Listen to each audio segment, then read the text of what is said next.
अस्सलाम वालेकुम वरहमतुल्लाहि वबरकातुहू। आज हम स्टार्ट करेंगे अपने मैथमेटिक्स के इस कोर्स को जो हमारे 10th क्लास के लिए रहेगा। इसमें हम पहले चैप्टर को डिस्कस करने की कोशिश करेंगे। उसमें जो हम पहले नंबर्स के बारे में पढ़ेंगे, जो हमारे पास रियल नंबर्स है, तो इसमें जो हम पहले डिस्कस करेंगे वो हम यहां तक आज पहुंचेंगे कि रियल नंबर्स कहते किनको है। देखिए, मैं तो आपको बेसिक से ले चलूंगा, नेचुरल नंबर्स को भी मैं समझा दूंगा, होल नंबर्स को भी मैं समझा दूंगा जो आपने फर्स्ट क्लास में पढ़े होंगे, ताकि जो भी बच्चा आए उसे कुछ भी नहीं आता हो तो वो भी यहां से पढ़ सके। ठीक है, इसका मकसद ये है कि वो यहां से पढ़ सके, दैट्स इट। अब स्टार्ट हम कहां से करेंगे? नेचुरल से, होल नंबर से। तो बेसिक से चलेंगे ताकि हम बेसिक से लेके पूरे आपके मैथमेटिक्स को कंप्लीट करने की कोशिश करेंगे। ठीक, तो चले हम स्टार्ट करते हैं। कहां से? पहली बात, हम नेचुरल नंबर से स्टार्ट करते हैं। नेचुरल नंबर से स्टार्ट करते हैं। देखिए, नेचुरल नंबर्स को समझाने से पहले एक बात मैं पहले समझा देता हूं। अगर मैं आपको बता दूं नंबर्स हमारे पास कितने होते हैं, तो नंबर्स जो हमारे पास रहते हैं वो हमारे पास नंबर्स जो रहते हैं वो इनफाइनाइट रहते हैं। कितने रहते हैं? इनफाइनाइट रहते हैं। मतलब नंबर्स का एंड कभी नहीं होता। मतलब नंबर्स इनफाइनाइट होते हैं, 1 2 3 4 5 6 as you go, crore, 100 crore, 10 crore. मतलब जितने भी आप आगे बढ़ते जाओगे नंबर्स बढ़ते जाएंगे। तो नंबर जो होता है, नंबर्स जो होते हैं हमारे पास, ये इनफाइनाइट होते हैं, इनका एंड नहीं होता। लेकिन अगर मैं फिर बात करूं नंबर्स को छोड़ के, फिर यहां पे एक चीज आती है, डिजिट्स आते हैं। हमारे पास डिजिट्स कितने रहते हैं? डिजिट्स खाली हमारे पास कितने रहते हैं? डिजिट्स हमारे पास 10 है। कितने हैं? 10 है। हमारे पास 0 डिजिट है, 1 है, 2 है, 3 है, 4 है, 5 है, 6 है, 7 है, 8 है, 9 है। ये हमारे पास 10 डिजिट्स है। नंबर्स तो हमारे पास इनफाइनाइट है, लेकिन डिजिट्स हमारे खाली 10 है। और यही डिजिट्स आपस में मिलके हमारे पास इनफाइनाइट नंबर्स बनाते हैं। जैसे कि अगर मैं 19 की बात करूं तो 1 और 9 मिलता है। अगर मैं 39 की बात करूं 3 और 9 मिलता है। अगर मैं 230 की बात करूं 2 मिलता है, 3 मिलता है, 0 मिलता है। तो मतलब यही जो डिजिट्स है यही आपस में मिलते हैं और यही आपस में मिलके इनफाइनाइट नंबर्स हमारे पास बना देते हैं। तो दैट्स इट। इस बात को समझने के बाद हम नेचुरल नंबर्स को समझते हैं, जो छोटी सी बात है। तो क्या नेचुरल नंबर्स में समझना है? नेचुरल नंबर्स किनको कहते हैं? आपको पता होगा, नेचुरल नंबर्स वही नंबर्स होते हैं तो जो हमारे 1 से स्टार्ट हो, 1 2 3 4 5, इनफाइनाइट। ठीक, तो मतलब ये कभी खत्म नहीं होते। 10 करोड़ भी नेचुरल नंबर है, 100 करोड़ भी नेचुरल नंबर है, 1000 करोड़ भी नेचुरल नंबर है। तो मींस नेचुरल नंबर जो होते हैं वो हमारे 1 से स्टार्ट होते हैं, इनफाइनाइट तक चले जाते हैं। तो दैट्स इट। ठीक, लेकिन इस नेचुरल नंबर में आपके पास 2.5 नहीं आएगा। डाई नंबर नहीं, डाई नहीं आ सकते, 3.5 नहीं आ सकता, 6.5 नहीं आ सकते, ये ऐसे नंबर्स नहीं आ सकते। 7.5 नहीं आएगा, 8.9 नहीं आएगा, इस तरह के नंबर्स नहीं आएंगे। 9.999 नहीं आ सकता। ये वाले हमारे पास नेचुरल नंबर नहीं होते। ठीक, जैसे कि आप समझोगे, आपने बताया जो 1 से नंबर स्टार्ट हो इंफिनिटी तक, लेकिन ये भी तो फिर आना चाहिए, लेकिन ऐसे नंबर्स नहीं आते क्योंकि 2.5 नहीं आएगा, 3.5 नहीं आएगा, 7.5 नहीं आएगा। ठीक, तो अगर फिर मैं होल नंबर की बात करूं, होल नंबर में किसको कहता हूं? होल नंबर हम कहते हैं वो नंबर्स जो हमारे 0 से स्टार्ट हो, 0 1 2 3 4 5 टू इनफाइनाइट। लेकिन इसमें भी याद रखना कि 2.5 नहीं आएगा, 6.9 नहीं आएगा, 7.9 नहीं आएगा। ऐसे नंबर्स इसमें नहीं आ सकते होल नंबर्स। ना तो होल नंबर्स में ना नेचुरल नंबर्स में ऐसे नंबर्स एग्जिस्ट नहीं करते। ऐसे नंबर्स नहीं होते, ना तो नेचुरल ना तो होल। ठीक, लेकिन अब यहां से कभी कभार क्वेश्चन पूछा जाता है, जो 9th क्लास के मैथमेटिक्स में भी है आपके पास।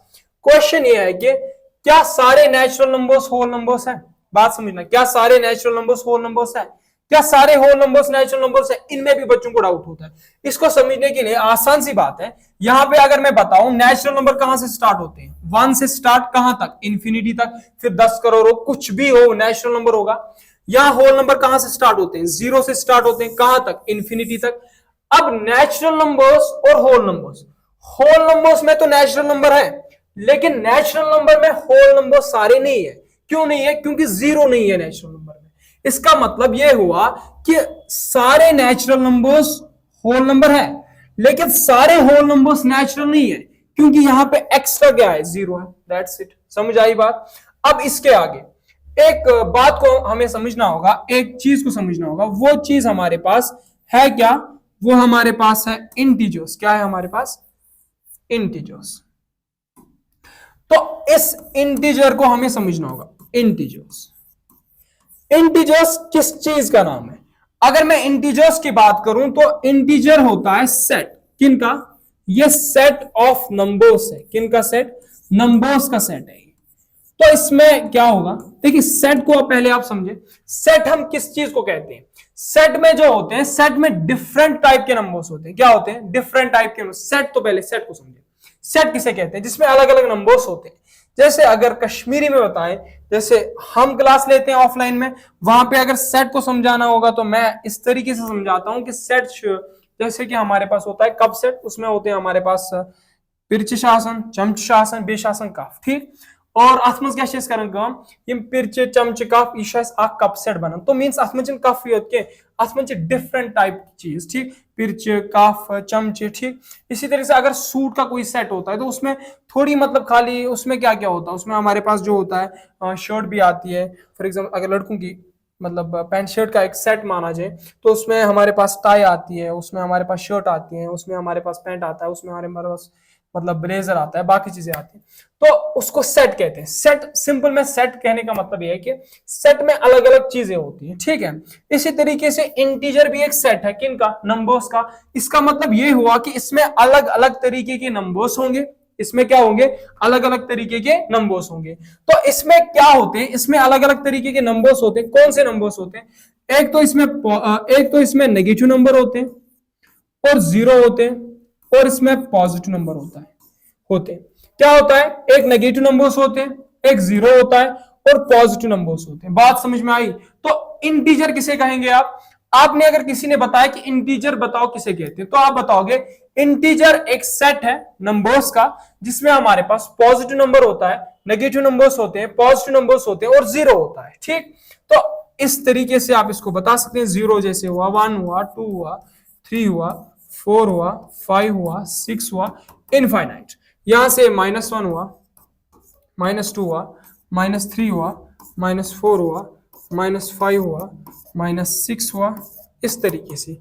देखिए ये जीरो से जो छोटे नंबर होते हैं वो तो आपके पास नेगेटिव नंबर्स होते हैं, और ये वाले पॉजिटिव नंबर होते हैं, और ये जीरो होता है, ठीक। तो मैं तो ऐसे समझाता हूँ कि पॉजिटिव नंबर्स हमारे पास पोजीशन दिखाते हैं, मतलब हमारे पास कुछ है। जैसे हमारे पास 10,000 है तो मैं लिखता हूँ RS 10,000, और जीरो दिखाता है कि हमारे पास कुछ नहीं है।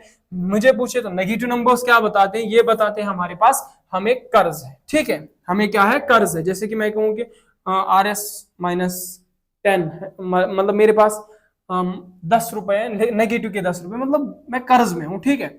अगर नेगेटिव आता है ना, उसका मतलब होता है कि ये कर्ज में जा रहा है, ठीक। तो नेगेटिव जो है, नेगेटिव नंबर्स हमारे जीरो से नीचे, इसका मतलब ये हुआ कि अगर किसी के पास भी जीरो से नीचे की कोई भी पोजीशन है तो वो किसमें? कर्ज में, ठीक। तो ये तो हमारे पास इंटीजर्स की बात आई। इस इंटीजर्स में भी ऐसे नहीं आ सकता, 5.6 नहीं आएगा कभी, 7.9 नहीं आएगा, इस तरीके के नंबर्स इसमें एग्जिस्ट नहीं करते। 6.2 नहीं आएगा, 7.9 नहीं आ सकता, ये चीजें नहीं आ सकती, ठीक है। तो मुझे उम्मीद है कि ये तीन चीजें आपको समझ आ चुकी होगी। इसको आप नोट डाउन कर सकते हैं।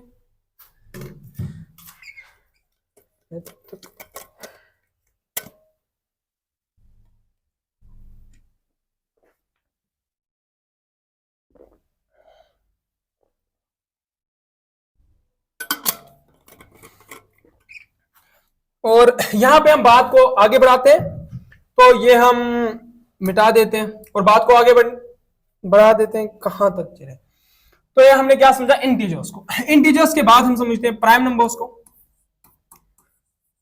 प्राइम नंबर्स, प्राइम नंबर्स देखिए, प्राइम नंबर्स किन्हें कहते हैं? वो नंबर्स जिनका फैक्टर क्या हो, वो नंबर्स जिनका फैक्टर कितना, जिनके फैक्टर कितने हो, दो फैक्टर हो उनके। तो दो फैक्टर कौन कौन से? एक तो 1 और इटसेल्फ, अपना आप, ठीक। तो मैं क्या लिखूंगा? प्राइम नंबर्स कौन से नंबर्स होते हैं? ये वो नंबर्स, वो डेफिनेशन में लिख रहे हैं, वो नंबर्स, दो नंबर्स विच आर फैक्टर। लेकिन मैं ऐसे लिखूंगा, प्राइम नंबर्स कौन से नंबर्स होते हैं? जिनके फैक्टर कितने होते हैं? 2 फैक्टर्स होते हैं। अच्छा, आपको फैक्टर पता है किसे कहते हैं? फैक्टर उसे कहते हैं जो पूरा का पूरा हिस्सा करे, मतलब वो जो है मतलब हमारे पास पूरे का पूरा हिस्सा दे। जैसे कि मैं कहूं कि आपको 5 है, आपके पास 5 को आपको हिस्से करने, लेकिन पूरा का पूरा आपके पास 5 चॉकलेट्स है, इस तरह से समझाते हैं। 5 चॉकलेट्स हैं आपके पास, आपने बांटनी है, ठीक। या तो अगर आप क्या करते हो, या तो आप इक्वली बांट, या तो आप 5 चॉकलेट्स जो है 5 इंसानों में बांट दो, तो मतलब उनके पास एक एक चॉकलेट आ सकता है।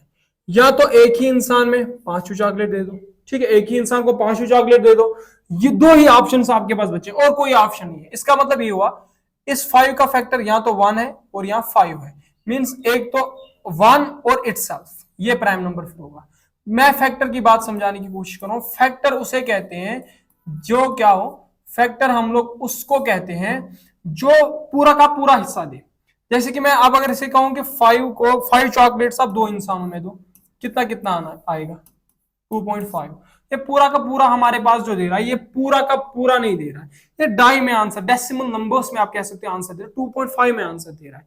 तो इसका मतलब ये हुआ कि ये 5 का फैक्टर नहीं है। फैक्टर की बात समझे, पूरा का पूरा हिस्सा करना चाहिए। तो यहाँ पे 2 फैक्टर्स, कौन कौन सा, एक तो 1 होना चाहिए, दूसरा इटसेल्फ, दैट्स इट। ठीक, तो जैसे मैं बात करूं, अगर मैं बात करूं 2 की, 2 का फैक्टर कौन कौन है, एक तो 1 है और दूसरा 2 है। अगर मैं बात करूं 3 की, कौन कौन, 1 और 3। अगर मैं बात करूं 5 की, 1 और 5। अगर मैं बात करूं 7 की, 1 है और हमारे पास 7 है। अगर मैं बात करूं 11 की, हमारे पास 1 है और 11 है। अगर मैं बात करूं 13 की, इसका फैक्टर 1 है और 13 है। अगर मैं बात करूं 17 की, इसका फैक्टर 1 है और 17। ठीक है, तो ये इन प्राइम नंबर्स के फैक्टर्स हुए, ये हमारे पास प्राइम नंबर्स हुए। देखिए क्यों प्राइम नंबर है, हमने प्राइम नंबर की डेफिनेशन में पढ़ा कि वो नंबर जिसका फैक्टर एक 1 हो और इटसेल्फ। यहां पे खाली एक तो 1 फैक्टर है, दूसरा 2, मतलब जो खुद ही है। यहाँ पे 1 फैक्टर और 3, मतलब एक तो 1 फैक्टर, दूसरा एक खुद नंबर फैक्टर है खुद का। 1 और 5, मतलब एक तो 1 फैक्टर है और खुद ही फिर फैक्टर है, मतलब 1 और इटसेल्फ। जैसे कि 1 7 है, 1 और इटसेल्फ, खाली यही फैक्टर है। 11 1 और इटसेल्फ, मतलब जिसमें खाली 1 और इटसेल्फ फैक्टर हो, 1 और वो खुद फैक्टर हो, उसको प्राइम नंबर कह देते हैं। स्मॉलेस्ट प्राइम नंबर, ये बचपन की बात है, स्मॉलेस्ट प्राइम नंबर जो हमारे पास होता है वो हमारे पास 2 होता है, जो आपको पता होगी। अगर मैं बात करूं फिर कोप्राइम की, किसकी बात करूं, कोप्राइम की। हम कोप्राइम किस चीज को कहते हैं, कोप्राइम किस चीज का नाम है, तो कोप्राइम हम लोग कहते हैं, कोप्राइम उन नंबर्स को कहते हैं जिनके बीच में कॉमन फैक्टर खाली 1 हो। कोप्राइम किन्हें कहते हैं, those numbers which have common factor 1। तो क्या होना चाहिए कोप्राइम में, क्या होना चाहिए कोप्राइम में, हमारे पास कॉमन फैक्टर क्या होना चाहिए, कॉमन फैक्टर 1 होना चाहिए। कॉमन फैक्टर क्या होना चाहिए, कॉमन फैक्टर 1 होना चाहिए। क्या मतलब, अगर मैंने आपसे कहा, मैंने कहा फॉर एग्जांपल, मैंने आपसे कहा 5 और 7, 5 में क्या फैक्टर है, 5 का फैक्टर 1 और 5 है, 7 का फैक्टर 1 और 7 है। बताओ कॉमन फैक्टर कौन सा है इनमें, कॉमन फैक्टर खाली जो है 1 है। इसका मतलब ये हुआ 5 और 7 ये होंगे कोप्राइम। अगर मैंने बात की 7 और कुछ मान लो 7 और 6 की, 7 का फैक्टर 1 और 7, 6 का फैक्टर 2 3 6, तो और 1 भी है ना, 1 भी। कॉमन फैक्टर कौन सा है इनमें, इनमें 1 कॉमन फैक्टर है, और कोई नंबर है, और तो कोई फैक्टर कॉमन नहीं है। इसका मतलब ये हुआ ये दोनों भी कोप्राइम है। अगर मैं बात करता हूं 4,8 की, देख लो, इसका फैक्टर 1 भी है, इसका फैक्टर 2 भी है, इसका फैक्टर 4 भी है, इसका फैक्टर 1 भी है, इसका फैक्टर 2 भी है, इसका फैक्टर 4 भी है, तो दैट स्टैंड्स फॉर इट, इसका फैक्टर 8 भी है। इसमें कॉमन फैक्टर 1 है, हाँ है, 2 भी है और 4 भी है। इसका मतलब ये हुआ कि इसके पास कॉमन फैक्टर 1 से ज्यादा है, तो इसके पास कॉमन फैक्टर 1 से ज्यादा है। जैसे 2 नंबर्स है ना, हमारे पास 4 और 8 है, तो 4 और 8 के पास कॉमन फैक्टर्स जो है वो 1 से ज्यादा है, मतलब 1 से ज्यादा है।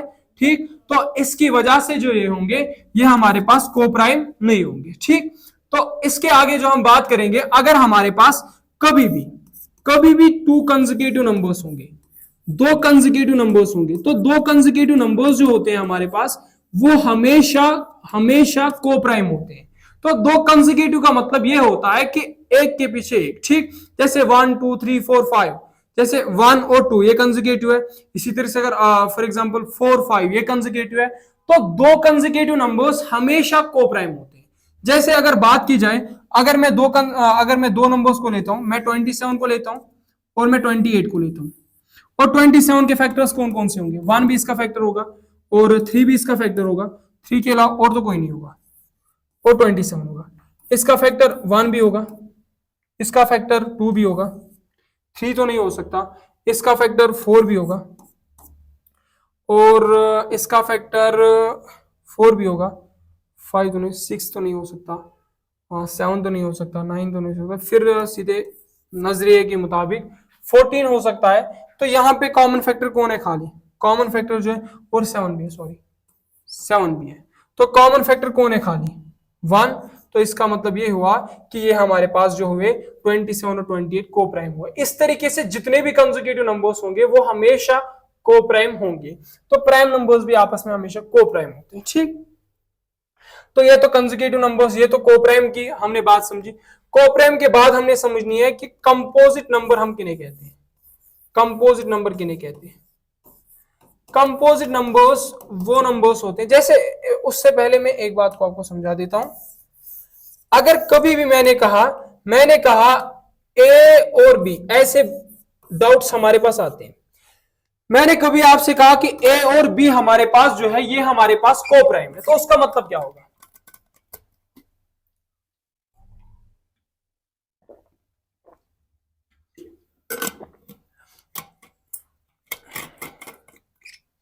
जैसे मैंने कहा ए और बी हमारे पास को प्राइम है, तो ए और बी हमारे पास क्या होते हैं? को प्राइम है। तो इसका मतलब क्या होता है? देखिए बात समझिए, ए और बी हमारे पास वेरिएबल्स होते हैं, मतलब इनकी वैल्यू कुछ भी हो सकती है, 1 2 3 4 5 6 7 8 इनफाइनाइट तक चली जा सकती है। तो ए और बी हमारे पास क्या है? को प्राइम है। अगर ए और बी को प्राइम है तो इनकी वैल्यू जो ए और बी की कुछ भी हो सकती है, लेकिन उनके बीच में कॉमन फैक्टर खाली 1 होगा। जैसे कि मैं मान लू 3 और 7 इनकी वैल्यू हो सकती है, मैं कह दूं तो 5 और 6 इनकी वैल्यू हो सकती है, लेकिन ये कभी नहीं हो सकता इनकी वैल्यू 6 और 3 नहीं हो सकती। क्यों नहीं हो सकती? क्योंकि ये आपस में को प्राइम नहीं है। यहां पे इसका फैक्टर 1 भी है, 2 भी है और 3 भी है, 6 भी है, इसका भी 1 भी और 3 भी। तो मतलब इसका जो कॉमन फैक्टर, इसके कॉमन फैक्टर 1 से ज्यादा होंगे, दैट स्टैंड्स फॉर इट कि ये को प्राइम नहीं है। ये वैल्यू इसके लिए सेटिस्फाई नहीं हो सकती। इस ए और बी के लिए हर कोई वैल्यू सेटिस्फाई कर जाएगी जिसके बीच में, जिन दो नंबर्स के बीच में कॉमन फैक्टर 1 होगा। लेकिन अगर उसके बगैर कुछ होगा, जैसे कि 6/7, ये वाला तो नहीं चलेगा, क्योंकि इसमें जो है ये को प्राइम ही नहीं है। को प्राइम नंबर्स ए और बी तो को प्राइम है, ठीक। तो ये इसका मतलब होता है। बात समझ में आई? तो इसको आप नोट डाउन कर सकते हैं। अब ये तो हमने समझी, को प्राइम की बात तो समझी। शायद इवन आर को भी हम बता दें, इवन नंबर्स, ठीक है, और ऑड नंबर्स। आसान सी बात है, वैसे बतानी नहीं थी बट स्टिल मैं बता देता हूं। चलो, इवन नंबर्स और क्या होते हैं हमारे पास? Odd numbers. अगर मैं इवन की बात करूं ना, इवन नंबर्स किन को हम कहते हैं? इवन नंबर्स हमारे पास वो नंबर्स होते हैं जिनका फैक्टर जो होता है वो 2 होता है। 2 जरूरी उनका फैक्टर होता है। जैसे कि मैं कहूं 2, ये एक इवन नंबर है क्योंकि इसका फैक्टर जरूर 2 होगा। मैं कहूं 4, इवन नंबर क्योंकि फैक्टर 2 है। अगर मैं 10 की बात करूं, इवन नंबर क्योंकि फैक्टर 2 है, क्योंकि 10 डिवाइड बाई 2 5 आंसर आता है, तो फैक्टर है। अगर 2 की बात 2 डिवाइड बाई 2 तो 1 आंसर आता है, तो ये इसका फैक्टर है क्योंकि इवन होगा। अगर मैं 5 की बात करूं, 5 डिवाइड बाई 2 2.5, तो 2 जो है ये 5 का फैक्टर नहीं है, इसीलिए जो है 5 जो है को प्राइम, 5 जो है इवन नंबर नहीं हो सकता, ठीक। तो इवन नंबर की बात आपको समझ आ गई। इवन नंबर जिसका फैक्टर 2 हो, क्या हो? जिन भी नंबर्स का फैक्टर 2 होता है उनको हम इवन नंबर्स कहते हैं। अगर फिर बात होगी ऑड नंबर्स की, आसान सी बात, कोई मुश्किल नहीं है। ऑड नंबर्स तो जैसे कि 5 है जिनका फैक्टर 2 नहीं हो, 7 है, 9 है, 11 है, तो इनका फैक्टर, जिनका फैक्टर 2, जिनका फैक्टर नहीं हो, 2 फैक्टर नहीं होना चाहिए, 2 जो होना चाहिए 2 फैक्टर नहीं होना चाहिए, ठीक। तो लेकिन अगर मैंने आपसे बताया 0.2, ये नंबर आपके पास इवन है एक ऑड है, 0.2 आपके पास इवन है ऑड है, मैंने कहा 0.4, ये इवन है ऑड है, 0.9 इवन है ऑड है। इन जैसे नंबर्स की जो इस फॉर्म में हो, डेसिमल की फॉर्म में हो, इन नंबर्स के लिए इवन और ऑड क्लासिफिकेशन वैलिड ही नहीं है। ना तो ये वाले नंबर्स इवन है, ना तो ये ऑड है। बात समझ में आई? तो मतलब डेसिमल नंबर्स जो होंगे उनके लिए ये क्लासिफिकेशन वैलिड ही नहीं है, ना तो ये इवन है, ना हमारे पास ये ऑड नंबर्स है। अब जो हमें समझना है, अब हम चलेंगे रैशनल की तरफ और हम चलेंगे इरैशनल की तरफ, लेकिन उससे पहले थोड़ी सी मैं डेसिमल जो है, डेसिमल एक्सपेंशन के बारे में आपको समझाऊंगा। उसके बाद हम रैशनल और इरैशनल को भी समझेंगे। ठीक,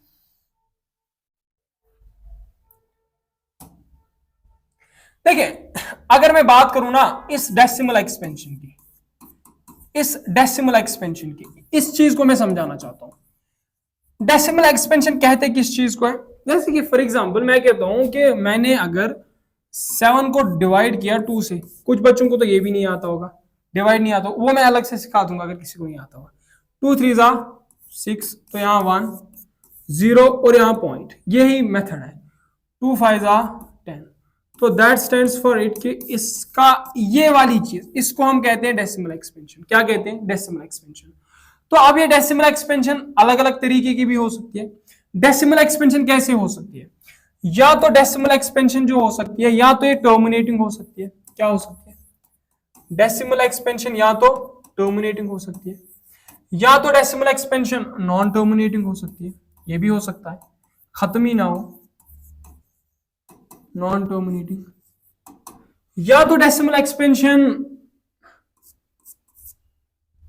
और नॉन टर्मिनेटिंग हो सकती है, और यहां पे नॉन रिपीटिंग भी आप लिख लो इसी के साथ, क्योंकि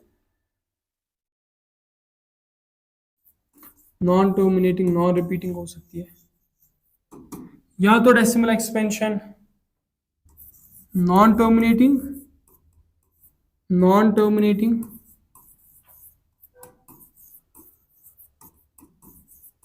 बट रिपीटिंग, ये 3 टाइप के डेसिमल एक्सपेंशन है, इनको आपने याद रखना है। देखिए मैंने क्या कहा, या तो डेसिमल एक्सपेंशन खत्म होगी, मींस कि वो टर्मिनेट होगी, उसके आगे कुछ नहीं होगा। जैसे मैं कहूं 2.567, 2.567 इसके आगे कुछ नहीं है, तो मतलब ये टर्मिनेटिंग डेसिमल एक्सपेंशन हुई। मतलब टर्मिनेटिंग डेसिमल एक्सपेंशन आप किसको कहते हैं? जो डेसिमल एक्सपेंशन खत्म हो, जो डेसिमल एक्सपेंशन खत्म हो। अगर मैं फिर बात करूं नॉन टर्मिनेटिंग नॉन रिपीटिंग की डेसिमल एक्सपेंशन की, जो डेसिमल एक्सपेंशन ना तो खत्म हो ना रिपीट हो, क्या? वो डेसिमल एक्सपेंशन जो ना खत्म हो ना रिपीट हो। अब नॉन टर्मिनेटिंग रिपीटिंग की, मतलब जो डेसिमल एक्सपेंशन खत्म ना हो लेकिन रिपीट हो। जैसे मैं बात करूं 3.3333, इनका मतलब यहां पे जो भी मैंने ये डॉट्स लगाए, इनका मतलब है कि नॉन टर्मिनेटिंग है। तो मतलब ये जो है, ये डेसिमल एक्सपेंशन खत्म नहीं हो रही है, ये 3 3 आगे जाता जाएगा, ये कभी खत्म नहीं होगा। लेकिन ये डेसिमल एक्सपेंशन यहाँ पे